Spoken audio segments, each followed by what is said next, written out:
How's it going, you guys? So really quick, I wanted to make a shorter video where I just lay out as simply as possible my nutrient principles for people to eat for health, okay?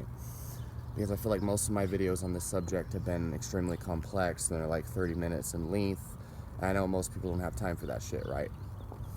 I know most people probably listen to my videos on their way to work as like a podcast. That's cool. I do that all the time. So anyway, the number one principle is to eat whole foods. The reason why is because, put simply, most chronic diseases they're caused by eating refined foods. They're caused by eating high-calorie foods that are stripped of their nutrient content, and they generally affect human physiology in abnormal ways. Plain and simple, okay? This includes everything from, refined sugar, industrialized vegetable oils, and just vegetable oils in general. And you could even put overt fats in that category in general, even though I don't believe that they're necessarily unhealthy, eating olive oil or butter or tallow. I don't think that's unhealthy, but it is technically a refined food, and eat it in excess. Different people tolerate it different than others. For example, too much overt fats of any kind, but especially things like tallow and butter, coconut oil. These things can actually cause people to basically shit their guts out. But you get used to it over time, such as people that try a ketogenic diet, they're told to eat all this fat, and they're wondering why they have diarrhea.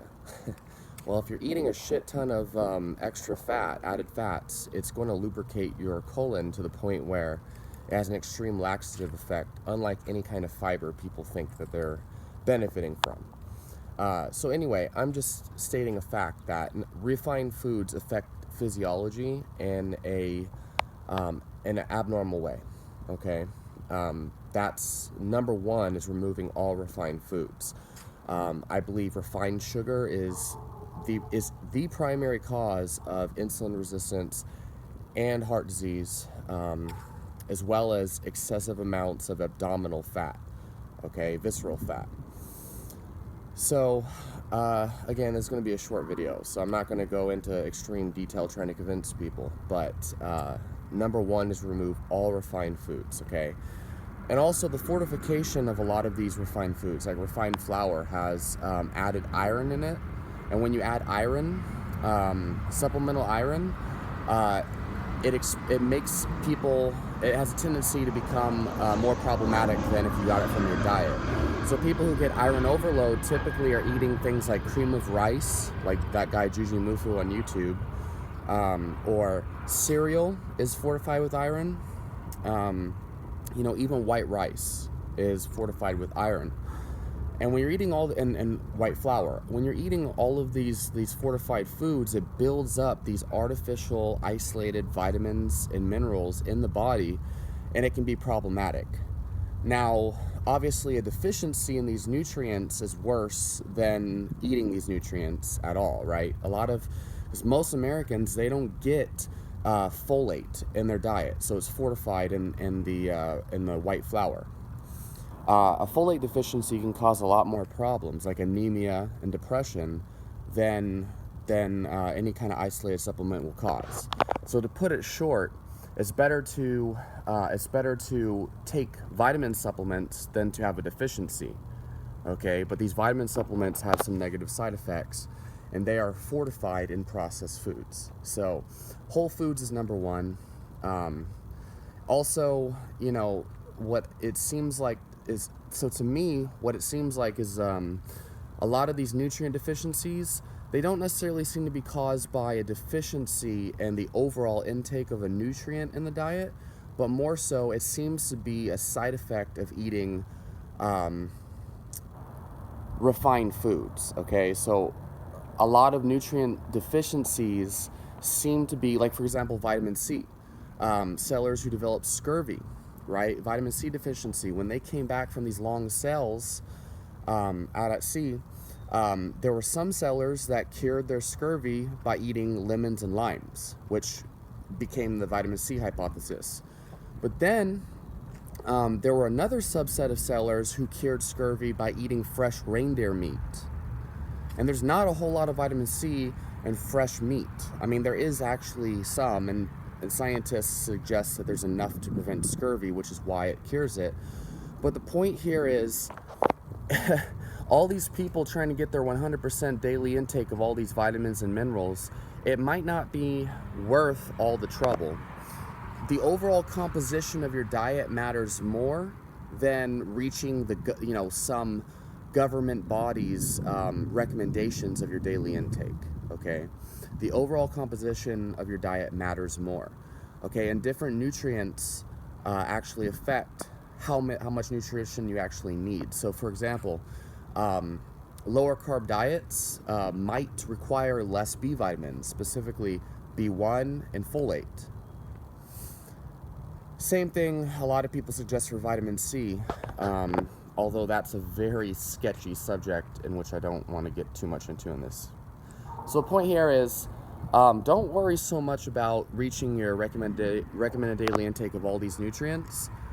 Focus on eating whole foods. Focus on eating foods that nourish your body and remove foods that damage it, okay? Remove all of the refined foods that have been correlated with diseases. And you're going to be healthier than 95% of the average American. That's step one, okay? Step two is eliminate food intolerances, okay? So you need to try, so if you have psoriasis, if you have Crohn's disease, if you have bloating and digestive problems that you've had for months, that indicates a food intolerance. And I have videos on this. There's a whole list. I could write a 5 pages of different conditions that are caused by food intolerances. And usually it's going to be whole grains, beans, nuts and seeds, and then dairy. Some people have problems with eggs. Some people have intolerances to fructose from fruit. But overall, identify food intolerances and remove them, okay? And depending on what foods you're intolerant to is going to indicate which diets you respond best to. So, a whole foods diet, that includes a shit ton of foods that could be causing you problems.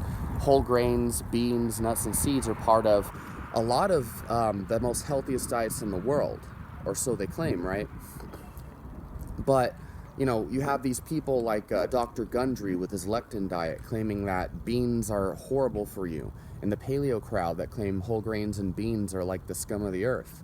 But when you look at all the populations over the world, including Paleolithic people for thousands of years, read Sally Follin's Traditional Diets, where she talks about hunter-gatherers, modern hunter-gatherers, the ones that we can actually study. They were eating beans, they were eating whole grains, but they were soaking them and sprouting them and properly preparing them, as well as iguanas, and they're eating all sorts of crazy things. The point, though, is they're eating all of these foods that people claim are not paleo. And so the point here is, it's not about the dogma and the diet tribe you follow. The carnivore community, they claim all plant foods are horrible for you.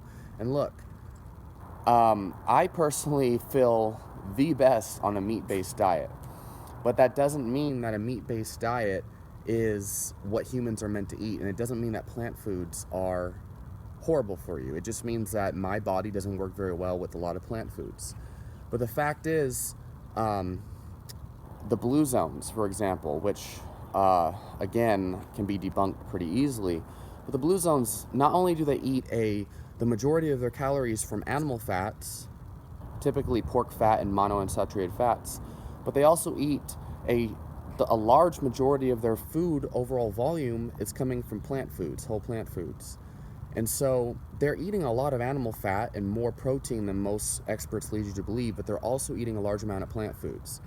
And if they're the longest living and healthiest people on the planet, that doesn't mean a plant-based diet is what causes it. What it means is you can be healthy and live a very long time while eating plant foods. And so I have to emphasize that because there's so many people these days, especially people watching my channel, who think that plant foods are unhealthy just because plant foods trigger their autoimmune diseases, but that's not the case. And also, if you don't eat a lot of plant foods to begin with, it can take up to 4 to 6 weeks, sometimes 8 sometimes 8 weeks, a whole 2 months for your gut microbiome and your intestines to actually adapt to all that fiber and hard to digest plant matter. Your body you have to give it time to adapt to these diet changes. So, you know, a lot of people, they switch to a higher fiber diet and immediately they just assume that, oh, you know, healthy eating makes me feel like crap, might as well go eat Taco Bell. Look, it takes time for your body to adapt to anything, right? If I went out and I tried to eat Taco Bell right now, guarantee you I would not have a good fucking time. Anyway, so identify food intolerances, identify what foods work best for you, and follow a diet like that. Personally, if I have to give a template, I would say the Primal Blueprint by Mark Sisson is probably the most complete, comprehensive, and most compatible program for pretty much everyone. I think that people that find their best health on like a carnivore diet, I think what they'll find is they could easily eat an autoimmune paleo diet and experience the same benefits. I don't think plant foods are bad, and I don't think that plant foods in general are what's triggering people's autoimmune symptoms. What I think is there's certain plants that have certain compounds that don't work very well for a lot of people. And an autoimmune paleo diet removes almost every single food that triggers autoimmune problems in most people. And so there's that. So the next thing is you've got to determine your goals. Like, what is your intention with diet? Because there's a lot of people who are chasing the nirvana of health, and they're eating foods like they're trying to diet like an extreme diet. Like they're trying like the raw vegan diet, and they're eating nothing but like bananas and like walnuts and greens, or just bananas, right? And then you see that they start to lose bone mineral density, they start to go crazy, like literally develop schizophrenia. And it's weird because I actually did that for a number of months when I was vegan for a year, and it made you feel euphoric, but then I started to feel weak. And it's like you feel this high at first of depriving your body of protein, and then over time it develops into schizophrenia, and by that time it's too late. And so these people think that they're enlightened and that they're vibrating at high vibrations. Little do they know they're just malnourishing themselves to the point of schizophrenia, especially if they're not supplementing with vitamin B12, which causes schizophrenia. And so they become more and more unhealthy as time goes along, but they can't realize it. So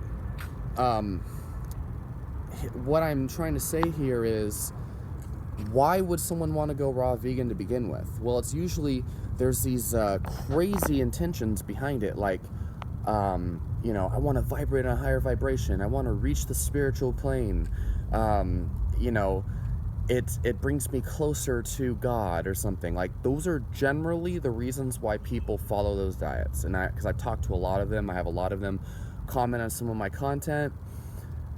And so the point here is like, look, are you looking to feel the best you possibly can and actually have tangible health outcomes?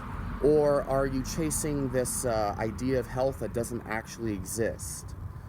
9 times out of 10, people who follow extreme diets, they're chasing health outcomes that don't exist. And you know, people who do intermittent fasting to limit mTOR, like people who don't have any weight to lose, and they're not overweight at all, and they just want to be healthy, and they're like, oh, I'm intermittent fasting for longevity and health and to prevent cancer and mTOR.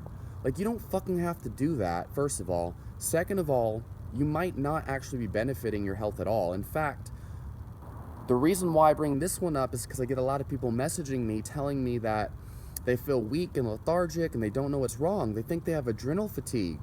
I'm asking them what they're eating, and they're telling me they're doing intermittent fasting to limit mTOR. I'm like, what the fuck, man? Like, that's why you feel fatigued. And then I ask them, how much protein are you eating? And they're like, oh, I don't know, I don't track. Just a good amount. It's like, dude, you don't even know why you're doing intermittent fasting. You don't even know how much protein you're eating. Like, your health goal should not be to limit mTOR. Your health goal should be to treat the symptoms of adrenal fatigue you say you have. Like, if you feel fatigued, that should be your main priority with your diet. not limiting mTOR and all this crazy mechanistical stuff that actually doesn't seem to have a significant actual tangible result on your health, okay? Now, obviously, I'm well aware, I'm down with the mTOR. I'm well aware of all the studies and the science behind it, and autophagy and these things. But in a practical sense, the people that watch these videos typically don't need to be messing with that, okay? But if you have a lot of weight to lose, that's a different story. High protein, low carb, intermittent fasting, high intensity interval training, you'll lose all that fucking weight. And you'll feel fine because you have plenty of fucking body fat to pull the calories, the caloric energy from. But someone like me who's athletic and I'm already lean, you know, I mean, I do intermittent fasting, and as long as I'm keto adapted, I'm okay. But most people, they're not like me, okay? They don't do it properly. They don't track their food. They're not meticulous enough. So have an intention with your nutrition, and whatever that intention is, like if it's to reverse an autoimmune disease, you're gonna need to follow an autoimmune elimination diet. If you have weight to lose, intermittent fasting, low carb diet, or you could just do your fucking caloric restriction or whatever, but I think that that's torture. Some people do alternate day intermittent fasting and eat whatever they want and lose weight, probably because of a gigantic caloric deficit from skipping a day of eating, you know. But you know, there's many reasons too. I don't advocate caloric restriction personally, but it works for overall weight loss, muscle and fat loss, and probably bone density too. Okay, so intention, right? So the next step here is supplements, okay? And the very first step with supplements that I recommend is tonic herbs and herbs of all kinds, but especially adaptogens and tonic herbs. So when it comes to tonic herbs and herbalism in general, it's not going to be a one-size-fits-all, just like with diet. It's going to depend on your overall lifestyle. How much caffeine you take is a big one. People don't think about that. If you're taking ashwagandha and you're also taking yohimbe or lots of caffeine and pre-workouts at the same time, ashwagandha is going to affect you way differently than someone who doesn't take much caffeine at all. Okay, trust me on that one. These herbs, they work as powerful medicines, okay, that have a very strong pharmaceutical-like effect on the body. The only difference is that they have a lot less side effects, and even if they have side effects, rarely are they dangerous, although some can be dangerous. For example, yohimbe can be dangerous, and ashwagandha can be dangerous if you have thyroid issues, okay? But the point here is you've got to experiment. It's all about trial and error, first of all. Second of all, you should look at people's experiences. Like, first of all, again, what is your intention with this? Are you looking to relieve anxiety and stress? Search for the adaptogens that help people with anxiety and stress. For example, holy basil and reishi mushroom are my favorites. And see what's working for other people, then try those. And then the other thing is make sure that you're getting a proper brand. Get the right brand. Make sure it's a high quality brand that's working for most people. Make sure the reviews on Amazon are not fake, okay? Look on Reddit, look on Launch City, and see what's working for people. Join Facebook groups and see what's working for people. Watch YouTube videos like mine. Like, I post a lot of videos about my experiences with these herbs to help people make an educated decision. And it definitely is a good idea to study the pharmacological effects of these plants. That's what I spent years doing. But most people don't have the scientific understanding of physiology that it takes to understand what these things do. Like, they don't understand the nuances of things like serotonin and dopamine. But anyway, study and understand tonic herbs, adaptogens, and herbal medicine in general, and then try to structure a routine, like a regimen, a herbal regimen that works for your body, okay? Another thing is amino acids and vitamins and nutraceuticals. So a really good book to understand neurotransmitters and mental health in relation to nutrition and herbs and vitamins and minerals and things is The Altered Mind Solution by Mark Hyman. Now his video, 100%, or sorry, his book, The Ultra Mind Solution, it's very outdated in nutrition advice. He's since kind of like changed his paradigm and understands saturated fat's not bad for you. But it's not the nutrition recommendations in that book. It explains very thoroughly the problem with pharmaceutical medications and modern psychiatry. It talks about GABA, dopamine, serotonin, how different vitamins and minerals drastically can impact your mental health. It talks about different supplements and herbs that can help with different conditions, and it includes a comprehensive questionnaire, quiz, test for you to figure out what is wrong with your health, right? Or what type of diet or supplements or routine you should follow to feel better. So if you have a magnesium deficiency, there's a questionnaire to help you figure out if you have a magnesium deficiency. If you have a GABA problem, it has a questionnaire for that. Hormonal problems, and the list goes on. So that's a great primer on cognitive function and health in general in relation to herbs and supplements and things like that. I will say things like, amino acids like theanine, tryptophan, tyrosine, phenylalanine, taurine, acetylcarnitine. These things are very powerful, especially if you take their cofactors. Magnesium and other mineral supplements are very powerful.